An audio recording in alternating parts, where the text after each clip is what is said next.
Hello, and welcome to this week's home retreat. Let's begin with a reading from the Rule of St Benedict, from chapter 36, on the sick brothers. Care of the sick must rank above and before all else, so that they may truly be served as Christ. For he said, "I was sick, and you visited me, and what you did for one of these least brothers, you did for me." Let the sick, on their part, bear in mind that they are served out of honour for God, and let them not, by their excessive demands, distress their brothers who serve them. Still, sick brothers must be patiently borne with, because serving them leads to a greater reward. Consequently, the abbot should be extremely careful that they suffer no neglect. Let a separate room be designated for the sick, and let them be served by an attendant who is God-fearing, attentive, and concerned. The sick may take baths when it is advisable, but the healthy, and especially the young, should receive permission less readily. Moreover, to regain their strength, the sick who are very weak may eat meat, but when their health improves, they should all abstain from meat as usual.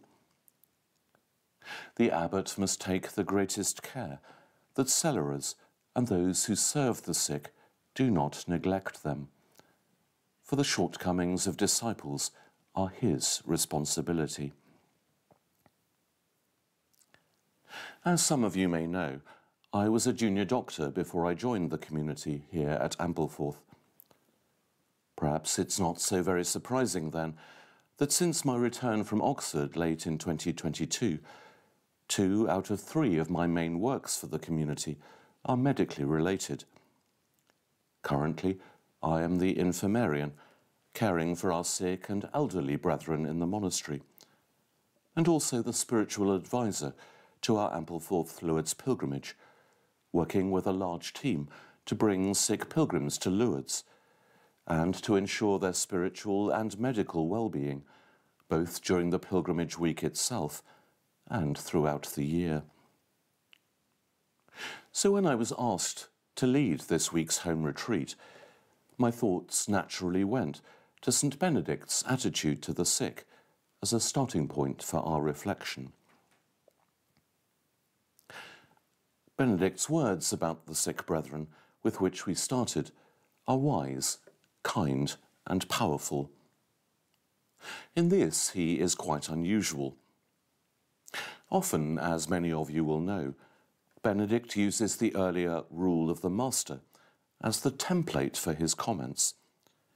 But here, he could not diverge further from his source. For the master, the sick are to be treated with suspicion. Basically, they are lazy scroungers until they can actually prove that they are truly unwell. Benedict could not be more different. In this, he follows the model of St Pachomius, the founder of Cenobitic or community monasticism, as opposed to the hermit monks. In his 4th century rule, Pachomius had set aside a special space for sick brothers, and also ordered that special food should be prepared for them in their own kitchen, perhaps an early form of infection control. He also decreed that it would be the prior himself who would be their attendant. Benedict follows this early model quite closely, and seems to have been the first in Western monasticism to set aside a special room, the infirmary, and a designated official, the infirmarian, for care of the sick. By the high medieval period, most monasteries had an infirmary complex, almost a monastery within the monastery, with its own cloister, garden, often used to grow medicinal plants and herbs, its own chapel, refectory, and dormitory.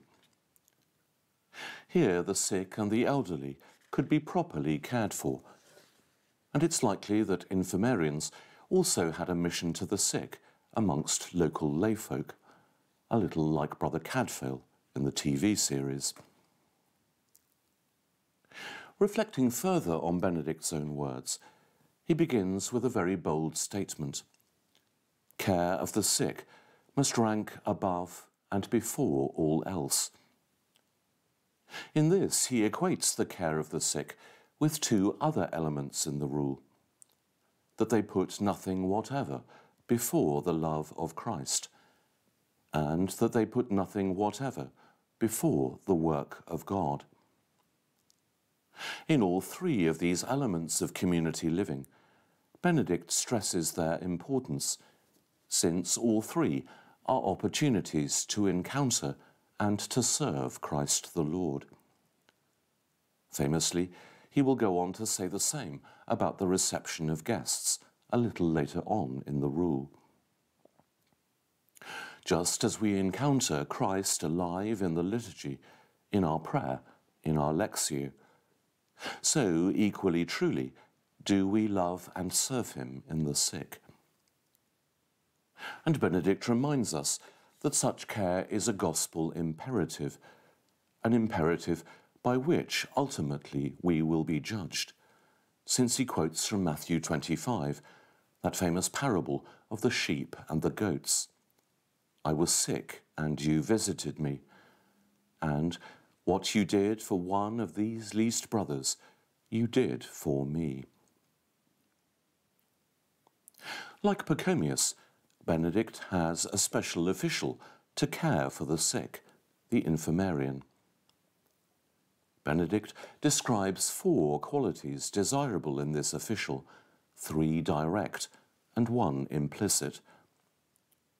He says that he should be God-fearing, attentive and concerned, and that he should also be patient. I must admit I sometimes have nightmares about those qualities. They set quite a high bar against which infirmarians are to be measured, perhaps especially with regard to patience. What I find interesting about those qualities, however, is that they are not what one might call specialist virtues. Benedict does not expect his infirmarian to be a skilled physician or a learned pharmacist. Rather, he feels they need the qualities of a kindly nurse, qualities I saw and tried to learn from the many wonderful nurses I used to work with in Edinburgh. And it's not as if Benedict was ignorant of medical matters. In chapter 28, one of the rules chapters concerning the excommunicated, the spiritually sick of the community, as it were, Benedict outlines the abbot's concern for the wayward, suggesting that he should follow the procedure of a wise physician, listing compresses, ointments, medicines, and cauterization, and in the most extreme cases, amputation, as appropriate remedies to apply to try to bring healing. That is a pretty thorough catalogue of remedies available to a Roman 6th century doctor. So Benedict's choice of the infirmarian's qualities thus seemed to be deliberate. He should be God-fearing, that is, able to recognise the suffering Christ in his sick brethren, and equally able to show the compassion of Christ the healer to those he sees as Christ the sufferer. He should be attentive, listening carefully to the needs of the sick, focused on their needs rather than his own, no matter what hour of day or night they might need help. The Latin word Benedict uses here is interesting, for attentive translates diligens. The infirmary, therefore, should be diligent, should be hard-working and attentive. But that word diligens itself comes from the verb diligo, or diligere, to love or to esteem highly. So, all that he does for the sick is truly done in love. Lastly, he should be concerned, in Latin solicitus, both in the sense of caring deeply for the welfare of the sick, and, at least in my experience, perhaps always just a little bit worried that there might be something they have missed, something more that they could do, which might make the sick more comfortable, or even lead them back to full health. There is only one cardinal sin which cannot be forgiven, and that is neglect, which Benedict forbids twice in that chapter. It is, to say the least, a demanding role descriptor or job spec, hence my occasional nightmares. Whilst Benedict was writing for his monastery in 6th century Italy, his words do, I believe, have relevance for all of us, no matter what our calling or situation. Care of the sick is becoming an increasingly common burden in our society. Perhaps the recent pandemic has sensitized us to the real hard work and skill we expect from our overstretched health professionals and from those who work in social care. But even aside from that, many parents will recognize Benedict's description when they've looked after their own sick children or a poorly partner. And increasingly, many families will, once the children have grown up and flown the nest, almost immediately have to start caring for their own elderly parents. If we do find ourselves taking on that role of carer, in whatever shape that role may take for us, perhaps Benedict's words can help us.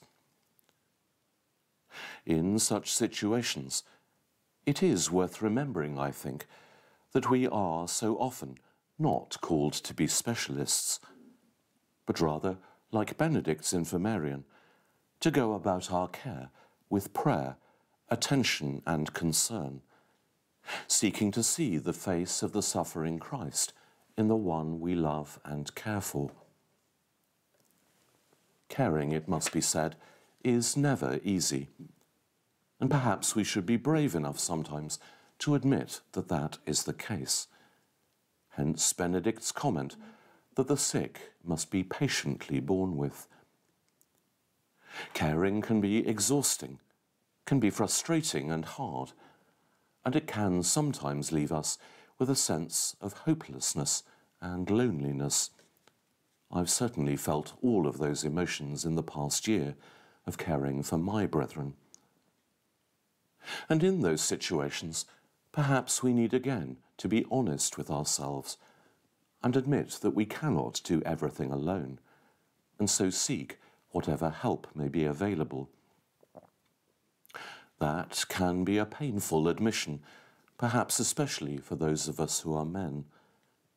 There can be damage to our own sense of self-sufficiency, our sense of agency, of our ability to deal with problems. There can be damage to our sense of pride.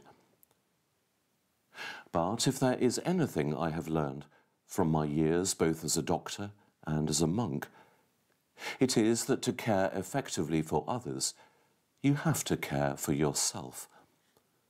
And often that will mean reaching out to others for help and support, be that from the abbot, or from the community at large, or from family or friends, especially when they too know the burden of care and can share concerns from their own experience.